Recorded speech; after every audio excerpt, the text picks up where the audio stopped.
دنیا میں ہر شخص کامیابی کا خواہشمند ہے۔ کوئی دولت میں کامیابی تلاش کرتا ہے اور کوئی اقتدار میں، کوئی شہرت میں اور کوئی کاروبار کی ترقی میں۔ لیکن ایک سوال ایسا ہے جو ہر مسلمان کو خود سے پوچھنا چاہیے: کامیاب مسلمان کون ہے؟ کیا کامیابی بڑے گھر، قیمتی گاڑی، بینک بیلنس اور اعلیٰ عہدے میں ہے؟ اگر ایسا ہوتا تو دنیا کے بہت سے غیر مسلم بھی کامیاب کہلائے جاتے ہیں۔ اسلام کامیابی کا جو تصور دیتا ہے وہ دنیا کے تمام تصورات سے بلند اور مکمل ہے۔ اللہ تعالیٰ فرماتے ہیں: فَمَنْ زُحْزِحَ عَنِ النَّارِ وَأُدْخِلَ الْجَنَّةَ فَقَدْ فَازَ، جسے جہنم سے بچا لیا گیا اور جنت میں داخل کر دیا گیا، حقیقت میں وہی کامیاب ہے۔ اس آیت نے کامیابی کا معیار ہمیشہ کے لیے طے کر دیا کہ اصل کامیابی آخرت کی کامیابی ہے۔ کامیابی کی پہلی صحیح بنیاد صحیح ایمان ہے۔ اللہ تعالیٰ قرآن میں فرماتے ہیں: قد افلح المؤمنون، تحقیق مومن کامیاب ہو گئے۔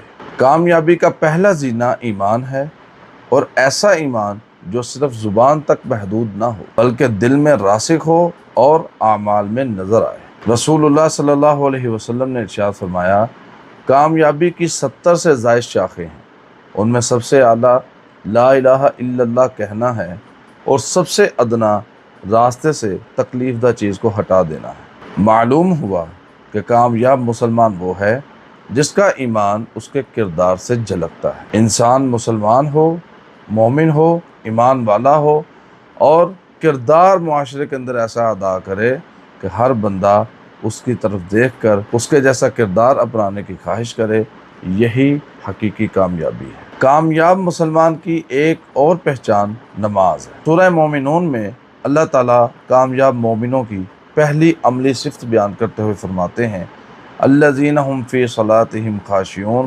کامیاب وہ لوگ ہیں جو اپنی نمازوں میں خشوع اختیار کرتے ہیں۔ نماز صرف ایک عبادت نہیں بلکہ بندے اور رب کے درمیان مضبوط تعلق کا ایک اہم ذریعہ ہے۔ رسول اللہ صلی اللہ علیہ وسلم نے ارشاد فرمایا: بندے اور کفر و شرک کے درمیان فرق کرنے والی چیز نماز کا ترک کرنا ہے۔ یعنی جو نمازی ہوگا وہ اللہ کا بندہ کہلایا جائے گا، اور جو نماز چھوڑ دے گا وہ کفر کر رہا ہے یا شرک کر رہا ہے۔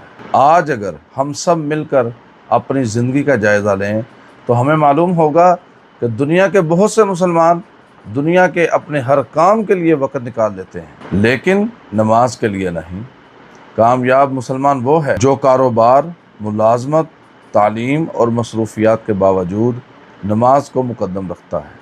اور اگر آپ کی جاب، آپ کا کاروبار، آپ کی تعلیم نماز کی ادائیگی میں رکاوٹ ہو، بہتر ہے کہ آپ نماز کے لیے ایسے کاروبار، ایسی ملازمت اور تعلیم کو چھوڑ دیں۔ ہاں، اگر ایسی صورتحال ہے کہ آپ کی تعلیم کے دوران نماز کا ٹائم ہو گیا لیکن فرصت نہیں ہے، بعد میں پڑھی جا سکتی ہے، تو لازمی پڑھیں۔ آپ کی ملازمت کی وجہ سے، سفری آنے جانے کی وجہ سے نماز گزر گئی، بعد میں جیسے ہی ٹائم ملے پڑھ لیں، لیکن اگر بالکل نہ پڑھی جائے تو پھر وہ کام چھوڑ دینا بہتر ہے۔ کامیاب مسلمان قرآن سے جڑا ہوا ہوتا ہے۔ رسول اللہ صلی اللہ علیہ وسلم نے ارشاد فرمایا: تم میں سب سے بہترین وہ ہے جو قرآن سیکھے اور سکھائے۔ آج بہت سے لوگ موبائل پر روزانہ گھنٹوں گزارتے ہیں لیکن قرآن کی چند آیات بھی نہیں پڑھتے۔ کامیاب مسلمان وہ ہے جو صرف قرآن کی تلاوت ہی نہیں کرتا بلکہ اس کو سمجھنے اور اس پر عمل کرنے کی پوری کوشش کرتا ہے۔ کامیابی کا ایک راز تقویٰ ہے۔ اللہ تعالیٰ فرماتے ہیں: ان اکرمکم عند اللہ اتقاکم، اللہ تعالیٰ کے نزدیک تم میں سب سے زیادہ عزت والا وہ ہے جو تم میں سب سے زیادہ تقویٰ والا ہے۔ تقویٰ کا مطلب ہے اللہ سے ڈرتے ہوئے زندگی گزارنا۔ جب انسان تنہائی میں بھی گناہ سے بچے، حرام سے بچے، جھوٹ سے بچے، دھوکہ دینے سے بچے، تو یہ تقویٰ ہے۔ اور یہ بات ذہن میں رکھیے کہ تاریخ میں آپ کو انبیاء اور رسل اور دیگر ایمان والے لوگ ایسے ملیں گے جو صرف اور صرف اللہ کی نظر میں عزت حاصل کرنے کے لیے اپنی پوری زندگی جد و جہد کرتے رہے، ہر قسم کے امتحان کو پاس کرتے رہے، اور اللہ تعالیٰ نے اپنے ہاں عزت پانے کے لیے قرآن میں ایک بنیادی کلیہ دیا